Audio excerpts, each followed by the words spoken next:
Welkom by die NHKA se daaglikse manna. Ek is Dominee Anel Boshoff en vandag praat ons oor honger na God.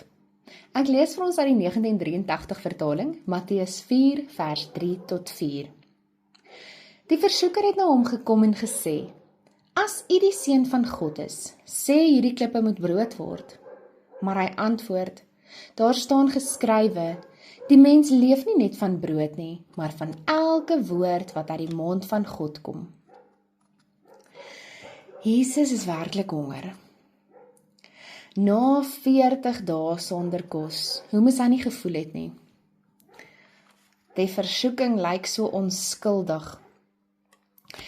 Satan kom en sê vir hom: "Gebruik jou eie krag om jou eie nood te help. Vat hierdie klippe en sê vir hulle moet brood word." Maar hierdie versoeking gaan dieper. Dit gaan oor: wie vertrou jy in jou lewe? Brood vul die maag tydelik, maar God se woord voed jou siel vir ewig.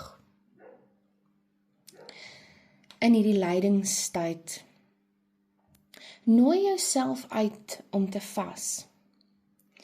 Nie net vir kos nie, maar vir dinge wat normaalweg jou vul, jou gelukkig maak, jou gemaklik maak.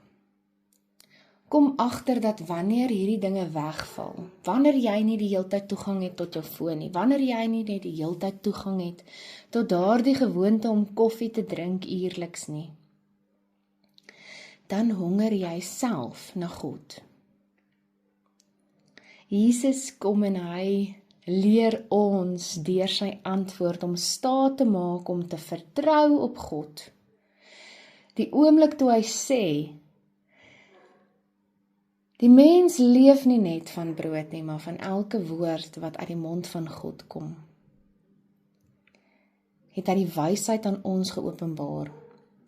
God se woord, dit moet ons voed. Dit is die heel belangrikste voeding vir my en jou.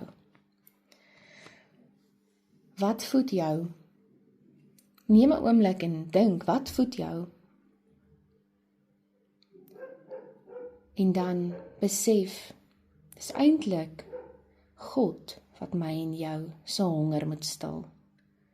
Kom ons bid saam. Here, dankie dat U honger gelei het, sodat ek kan leer om ware hongerte te stil, deur na U te luister, deur na U woord te gaan. Help ons elkeen om vandag minder op tydelike dinge te vertrou en meer op U woord te leef. Amen.